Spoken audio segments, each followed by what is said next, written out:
Alors, durant mon stage en entreprise de plombier chauffagiste, dans les différents appartements, on a fait des dépannages en plomberie et en chauffage. Donc, j'ai pu constater que lorsqu'une chaudière murale était remplacée, par exemple, si c'était une chaudière murale de type B, donc ce sont les chaudières murales qui vont prendre l'air de combustion à l'intérieur de la pièce, et bien ces chaudières murales, elles étaient remplacées par des chaudières murales de type C, c'est-à-dire des chaudières étanches. Donc, l'air qui sert à faire la combustion est pris à l'extérieur de l'appartement. Avertissement, le milieu chaufferie est réservé aux professionnels formés car le milieu est potentiellement dangereux. Il y a un risque d'explosion, d'électrocution, d'intoxication mortelle au CO et de brûlures graves pour l'intervenant.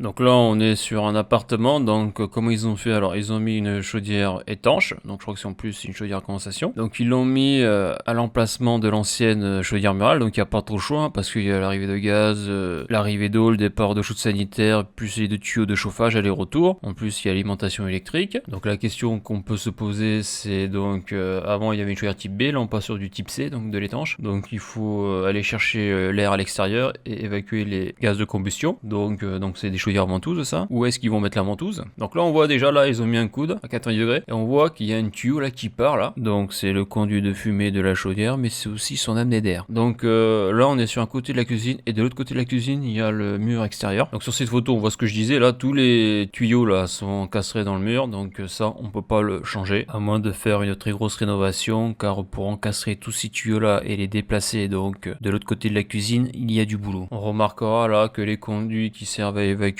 donc l'eau des soupapes et du disconnecteur sont posés comme ça là et ça va sur ce tube en PVC. C'est pas super esthétique. Et donc pour rejoindre l'extérieur, donc on voit qu'ils ont mis une grande longueur de tuyauterie. Donc ça un peu au niveau des longueurs de tuyauterie, c'est par rapport au fabricant de la chaudière murale. C'est lui donc qui indique sur son matériel et bien jusqu'où on peut aller au niveau des conduits, la hauteur, etc. On voit que là ils ont mis des supportages sur le plafond. Donc là ce qui est bien dans ce cas là, c'est qu'ils ont mis le conduit le plus haut possible parce qu'on verra dans une autre photo que des fois le conduit est beaucoup plus bas et les gens peuvent s'en servir pour mettre des trucs dessus. Donc là on a une petite vue globale donc on voit ce que ça donne. C'est vrai que c'est pas super esthétique mais bon là en plus on peut pas mettre de coffrage parce qu'il faut que le conduit soit accessible parce que là on voit que là il y a des supportages mais là il y a une jonction entre deux conduits donc s'il y a un problème d'étanchéité il faut quand même pouvoir y accéder. Donc s'ils remplacent les chaudières par des chaudières étanches donc avant ces appareils de type B là on est sur des appareils de type C parce que justement là on prend l'air qui sert à la combustion à l'extérieur de l'appartement et ils font ça parce que ça supprime un problème qu'il pouvait y avoir dans les appartements de ce style-là, c'est que l'hiver lorsqu'il fait très froid, donc la chaudière fonctionne quasiment en permanence, mais souvent les gens dans la cuisine, qu'est-ce qu'ils font? Comme ils ont froid aux pieds, ils bouchent les aérations. Donc lorsqu'on bouche les arrivées d'air, le problème c'est que la chaudière va produire du CO, du monoxyde de carbone, et le monoxyde de carbone c'est quand même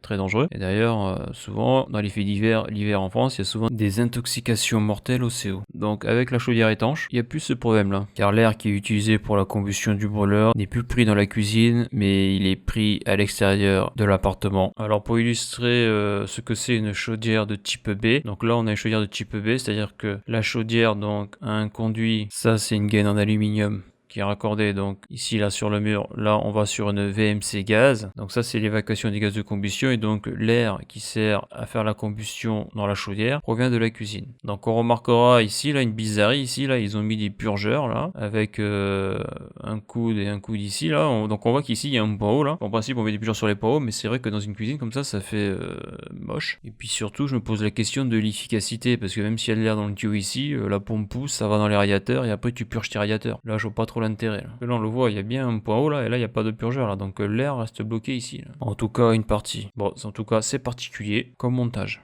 Donc là on peut voir une vue générale de la chaudière murale donc étanche. Et là ce que je voulais montrer ici là c'était la qualité du façonnage. Comme on peut le voir ici là on a un coude à 90 donc ça a l'air d'être fait au sable.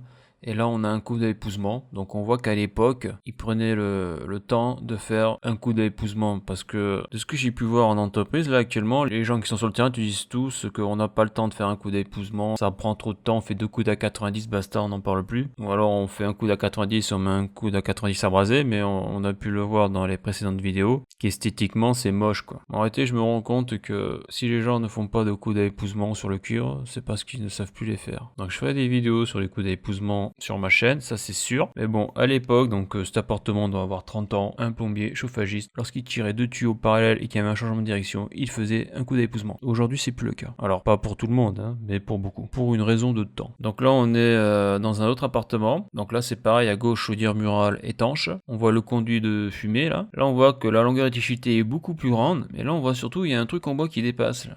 Et donc là, on voit que le locataire a réquisitionné le conduit de fumée pour mettre ses ustensiles de cuisine. Donc là, l'erreur qui a été faite, à mon avis, hein, c'est que le gars qui a posé la chaudière murale, bon, en tout cas, le gars qui a fait le devis, il a dû commander juste cette longueur-là de conduit. Hein. C'est que là, il aurait dû continuer un peu plus haut, là, mettre une longueur droite et mettre un coude pour essayer de monter le conduit de cheminée le plus haut possible. Parce que là, on voit que par rapport là, il y a mon curseur de souris, c'est à peu près la position où était le conduit dans la photo précédente, dans l'appartement précédent. Et là, on voit qu'il y a facilement 30 cm. On voit les tiges sont super longues. Donc c'est vrai que pour un particulier, pour un locataire, lui, il voit un truc au milieu de sa cuisine, il se dit, bah tiens, je vais mettre mes ustensiles de cuisine dessus, donc un conduit de cheminée c'est pas fait pour ça, c'est interdit même ça. Il y a même des appartements, je l'ai pas pris en photo, mais des fois il y a des serviettes, il y a des jeans, c'est un truc de fou quoi. Quand le conduit est trop bas, c'est ça le problème. Donc après là, le gars qui fait l'entretien de la chaudière murale lorsqu'il arrive dans cet appartement là, l'agent de maintenance, eh bien dans son procès verbal, il a intérêt de marquer que le locataire se sert du conduit de fumée comme étagère quelque part. Parce que là, si ça se casse la gueule, à un moment donné, le locataire il va pas batailler, il va dire que c'est la faute